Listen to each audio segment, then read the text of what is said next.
Azure encounters Marcus Chun straighten his diplomatic uniform for the 5th time as the transport ship docked at Lumina's orbital station. 6 months of intensive training hadn't prepared him for the fluttering nervousness in his stomach. As Earth's junior diplomatic envoy, he carried the weight of humanity's first potential interstellar alliance on his shoulders. "Remember, Diplomat Chun," Director Walsh said beside him. "The Luminians value emotional honesty above all else. Their empathic abilities make lying pointless." Marcus nodded, recalling the briefings. Luminians evolved on a planet bathed in the light of a binary star system, developing photosensitive skin that inadvertently revealed their emotions through color shifts, making them perhaps the worst poker players in the galaxy. The reception hall took his breath away. Bioluminescent architecture pulsed with gentle light, creating an atmosphere that seemed alive. Luminian dignitaries glided through the space, their skin shifting in subtle hues as they conversed. Most displayed formal diplomatic patterns, controlled ripples of blue and green that signified polite attention. "Earth's representatives welcome," announced a tall, slender figure approaching them. "I am Counselor Valen. We are honored by your presence." As formalities commenced, Marcus scanned the room, trying to memorize faces and titles. That's when he noticed her, slightly apart from the main delegation, observing with keen interest.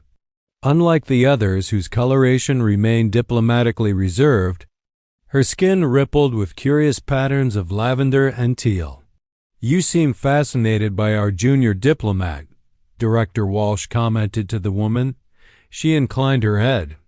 "I find genuine nervousness refreshing among diplomats. Most visitors work so hard to appear unaffected." Her voice carried a melodic quality that reminded Marcus of wind chimes. "Marcus, this is Ilara Nixer, scientific advisor to the Luminian Council and our liaison for the duration of negotiations." Marcus extended his hand before remembering the cultural briefing.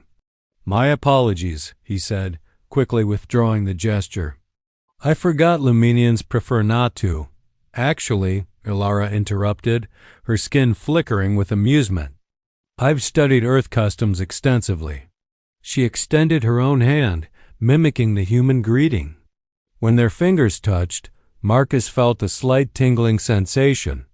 "Did you just scan me?" he asked. Ilara's skin darkened with embarrassment. An involuntary response. "We gather emotional data through touch." She hesitated. "You're much more complex than our simulation suggested." Later, during the formal dinner, Marcus found himself seated beside Ilara. The elaborate protocol had him counting utensils anxiously. "If you're wondering," Ilara whispered, "we added extra implements solely to confuse Earth delegates. A traditional Luminian test." Marcus blinked at her in horror until he caught the teasing sparkle in her eyes. Without thinking, he responded, "And here I thought they were compensating for something." Ilara's laughter erupted unexpectedly, a sound like crystal bells cascading. Her skin erupted in rippling waves of brilliant azure that traveled from her neck to her fingertips. Nearby Luminians turned in surprise, their own skin reflecting mild shock at her undiplomatic display. Marcus felt heat rise to his face, a deep blush spreading across his cheeks. Ilara's laughter subsided as she noticed his reaction, her head tilting in fascination. "Why does your skin change color like that?" she asked softly, scientific curiosity evident in her voice. "It's called blushing," Marcus explained, embarrassment deepening the effect. "It happens when we feel embarrassed, or sometimes when ... He trailed off. "When what?" she pressed, leaning slightly closer. "When we find something beautiful," he admitted quietly. "Like your laughter." Her skin shifted to a deep pulsing indigo, a color Marcus couldn't interpret. For a moment, the diplomatic reception faded away, leaving just the two of them in a moment of unexpected connection across the stars' violet confidences. 3 days of formal negotiations had left, Marcus mentally exhausted. The Lumenian Council's deliberate pace made Earth's bureaucracy seem efficient by comparison. He stood at the viewport in his quarters, watching the binary sunset cast purple shadows across Lumina's crystal forests. A gentle chime announced a visitor. When the door slid open, Alara stood in the corridor, her skin shifting in subtle patterns of anticipation. "The council has adjourned for our religious observance period," she said. "You'll have 2 days before negotiations resume." 2 days? Marcus ran a hand through his dark hair. "Director Walsh will want me to prepare counterproposals." Alara's skin rippled with amusement. "Your director has already departed for a diplomatic excursion to our southern continent." She hesitated, her coloration shifting to a tentative violet. "I thought perhaps you might appreciate seeing something beyond conference rooms and formal dinners." Hours later, Marcus stood breathless at the entrance to the legendary crystal gardens of Lumina. Massive crystalline structures rose from the soil, refracting the fading light of the twin suns into countless rainbows. Bioluminescent flowers opened as darkness approached, creating constellations of light at ground level. "Most visitors see only the political face of Lumina," Alara said, leading him along a winding path. "This is the heart of our world." As twilight deepened, they reached a secluded alcove overlooking a phosphorescent lake. Ilara's skin glowed softly in the gathering darkness, providing gentle illumination. "May I ask you something personal?" Marcus ventured, seating himself beside her on a crystal bench. "That's why I brought you here," she replied. "Away from diplomatic ears. Your reaction at the reception, the azure color. I've noticed other Luminians don't display colors so vividly." Ilara's skin dimmed slightly. "I'm considered emotionally expressive even among my people. It's been challenging in diplomatic circles where control is valued." She looked at him curiously. "What about your blushing? Is it always involuntary?" "Completely," Marcus admitted with a self-deprecating smile. "Terrible trait for a diplomat. My instructors tried to train me out of it." "Why would they do that?" "It's beautiful, this immediate truth." As night fully descended, their conversation deepened. Marcus described Earth's painful recovery from environmental damage, the centuries of work to restore what had been carelessly destroyed. Ilara shared the isolation of growing up with uncommonly strong empathic abilities, feeling others' emotions so intensely that she retreated into scientific study. "Sometimes I think that's why I find humans so fascinating," she confessed. Her skin pulsing with deep violet patterns, Marcus was beginning to recognize as vulnerability. "You feel everything we do, but without the constant awareness of others' emotions. There's a freedom in that. And a loneliness," Marcus added quietly. "To never truly know what another person feels unless they choose to tell you." Their eyes met in the bioluminescent glow. Marcus felt the now familiar warmth rising to his cheeks, but didn't look away. Ilara reached out slowly, her fingertips hovering just above his flushed skin. "May I?" she whispered. When he nodded, she gently touched his cheek. The sensation was unlike their formal handshake, a deeper connection, as though she could read the emotions flowing beneath his skin. "Your people believe maintaining neutrality makes you better diplomats," she said softly. "But I wonder if perhaps feeling deeply is what makes you understand what truly matters." As they walked back through the gardens, their hands occasionally brushed against each other. Each time, Marcus felt that same tingling connection, and noticed Ilara's skin rippling with patterns he couldn't decipher but found mesmerizing. Back at the diplomatic quarters, they lingered at his door. "Thank you," Marcus said, "for showing me the real Lumina." "Tomorrow," Ilara replied, her skin glowing with anticipation, "I'll show you the bioluminescent tide pools. If you'd like." As she turned to leave, Marcus caught himself watching the subtle color shifts across her shoulders. realizing with a mixture of excitement and concern that maintaining professional detachment was becoming increasingly impossible. Crimson complications. This is unacceptable. Counselor Thorne's skin pulsed with dark, angry patterns as he addressed the gathered diplomats. Earth demands access to our crystalline technology with inadequate safeguards. Marcus maintained his composure despite the tension filling the council chamber.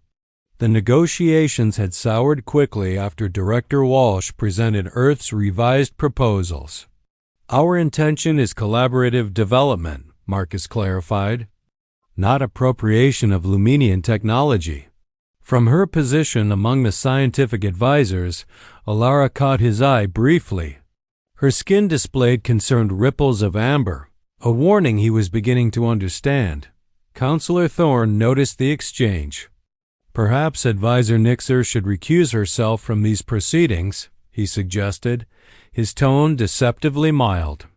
Her objectivity seems compromised by her special interest in Earth's representatives. The chamber fell silent. Ilara's skin flashed briefly with crimson embarrassment before settling into controlled diplomatic blue. My interest is in scientific accuracy, she replied evenly. Earth's proposal contains technical misunderstandings that warrant correction. Director Walsh shot Marcus a questioning look. Marcus kept his expression neutral despite the heat rising to his face. After the session adjourned, Walsh cornered him in the corridor. What's going on between you and the Lumenian advisor? She demanded. We've developed a professional rapport, Marcus answered carefully. Advisor Nixer has been helping me understand Lumenian culture. Keep it professional, Walsh warned. Thorne is looking for any excuse to derail these negotiations. Don't give him ammunition. Later that evening, an urgent message summoned Marcus to a secluded observation deck. He found Alara there, her skin cycling through troubled patterns of green and gray. Counselor Thorne approached me after today's session, she said without preamble. He threatened to formally accuse us of improper collusion unless I support his position against the Alliance. Marcus leaned against the railing. He's that opposed to working with Earth? It's more complicated. Thorne believes maintaining Lumenian isolation is crucial to preserving our cultural identity. She hesitated. And he's not entirely wrong. Your director's demands for our crystalline technology would fundamentally change our society. Walsh is pushing too hard, Marcus admitted. But the Council's reluctance to share even basic scientific principles seems equally problematic. Alara turned to face him fully, her skin settling into a resolved blue pattern. I need to show you something, but we must be discreet.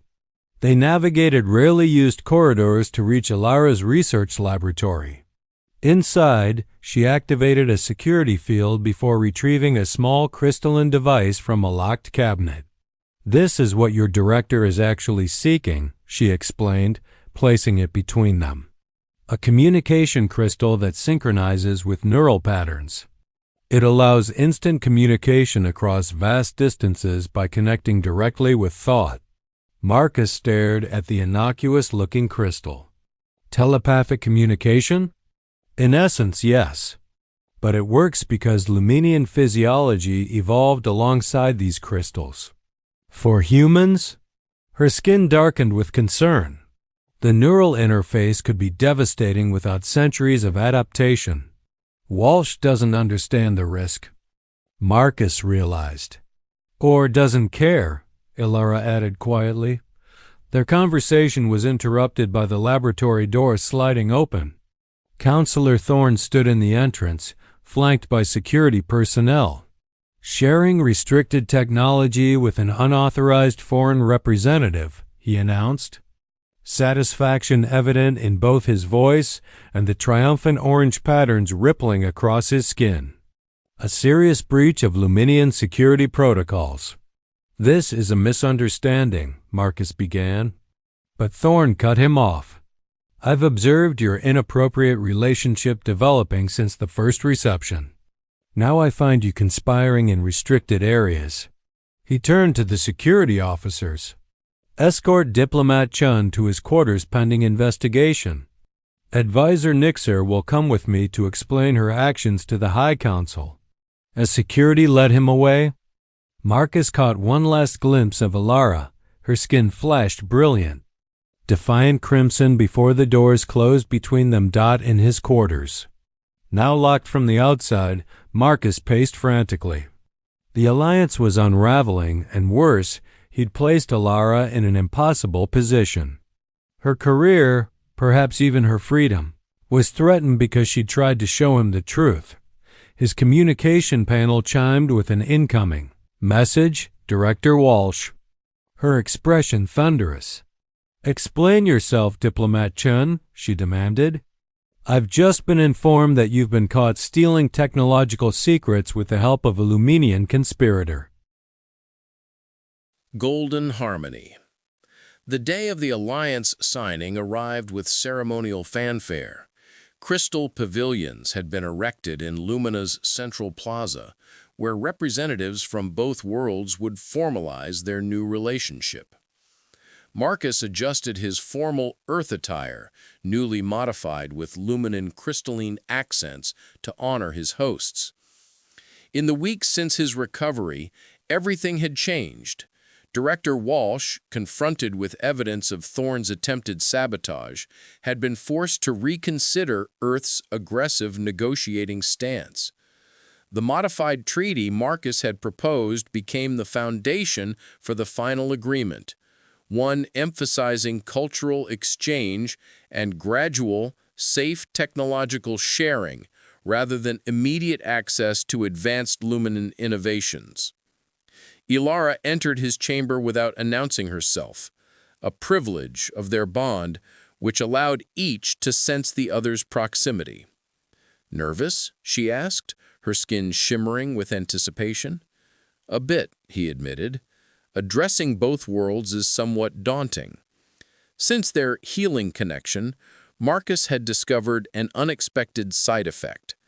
While he couldn't read others' emotions, as Luminans could, he had developed a limited sensitivity to Alara's emotional states, a faint awareness of her feelings that transcended distance. Similarly, she had gained a heightened understanding of human emotional complexity, including the subtle nuances that normally wouldn't register on Luminan skin. "Thorne is making one final appeal to the High Council," she informed him, her skin darkening briefly with concern. "He claims our bond compromises the treaty's integrity. And what does the Council think of that argument?" A smile spread across her face, accompanied by confident blue ripples across her skin. Counselor Valen reminded everyone that our bond actually saved the negotiations. Without your recovery and revised proposal, we would have reached an impasse. The formal ceremony began with traditional Luminan music, crystalline tones that resonated through the plaza. Marcus and Director Walsh represented Earth, while 7 Luminan counselors, including a notably subdued Thorne, represented their world. As the principals took their positions, Marcus caught sight of Alara standing among the scientific delegation. Their eyes met across the crowded plaza, and he felt a warm pulse of encouragement through their bond. Valen began the proceedings with a formal address about new beginnings and cultural understanding. When it came time for Earth's representatives to speak, Director Walsh surprised everyone by ceding her time to Marcus. Today marks not just a diplomatic achievement, but a recognition of what becomes possible when we truly seek to understand one another, Marcus began, his voice steady despite the enormity of the moment. Earth approached these negotiations seeking technological advancement. What we found instead was wisdom, the recognition that true progress comes not from acquiring what others have built, but from learning how they came to build it. As he spoke, Marcus noticed Counselor Thorne approaching the ceremonial stage from the side. his skin flashing with determined orange patterns. Through their bond, he felt Ilara's sudden alarm. "Counselor Thorne," Marcus acknowledged, interrupting his own speech. "Did you wish to address the gathering?" Thorne seemed momentarily taken aback by the direct acknowledgement. "I merely wish to present an alternative perspective before this treaty is finalized. Perhaps you'd like to explain your perspective on atmospheric manipulation and its effects on human physiology," Marcus suggested calmly. Murmurs spread through the crowd as Thorne's skin betrayed his shock with involuntary patterns of guilty gray. "I don't know what you're implying," he managed, struggling to control his coloration. Ilara stepped forward. "My analysis of Diplomat Chen's blood samples has been submitted to the High Council. The concentrated toxins could only have been deliberately administered." Thorne's composure cracked. "You would believe an off-worlder over your own kind? This human has compromised you, all of you." His skin flashed with patterns so chaotic they were difficult to follow, but the underlying meaning was clear: fear, anger, and desperation. Security officers moved to escort him from the stage as Valen stepped forward to restore order. "These accusations will be thoroughly investigated," he assured the gathered diplomats, "but they will not deter us from the path of alliance we have chosen." After the disruption settled, the ceremony continued. Marcus and Valen signed the historic document as representatives from both worlds applauded. The moment the agreement was formalized, the crystal pavilions illuminated with synchronized patterns of gold and blue. Earth's diplomatic colors merged with Lumina's ceremonial hues. In the celebrations that followed, Marcus found a quiet moment with Ilara on a balcony overlooking the festivities. "What happens now?" he asked. "With us. My assignment on Lumina was temporary." Ilara's skin shimmered with thoughtful lavender patterns. "The treaty includes provisions for cultural exchange officers. Earth will need someone who understands Luminan physiology and customs. And Lumina will need someone familiar with Earth's perspectives," Marcus added, understanding her implication. "It won't be easy," she cautioned. "Even with our bond, we come from fundamentally different worlds." Marcus took her hand, watching as her skin brightened at his touch. "Different worlds, yes, but maybe that's exactly what makes it worthwhile," he said. Below them, Luminans and humans mingled in the plaza, tentative first steps in a relationship that would span generations. Earth music played alongside Luminan harmonics, creating a new sound neither culture had heard before. "I've been practicing something," Ilara said suddenly, a hint of nervousness rippling through her skin. She closed her eyes in concentration.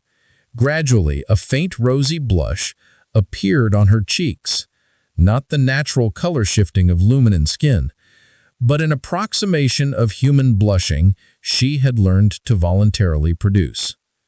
Marcus felt his own face warm in response, a mirroring blush he couldn't control. "Why do you blush, Luminan?" he asked softly, echoing their first meaningful exchange. Her eyes opened, luminous with emotion. "Because some connections," she whispered, "are worth crossing galaxies to find." As twilight descended, the twin suns of Lumina cast the world in golden light. In the diplomatic quarters that would be their shared home for the coming year, two beings from different worlds began the delicate, beautiful work of building a bridge between stars. One truth, one emotion, one moment of understanding at a time.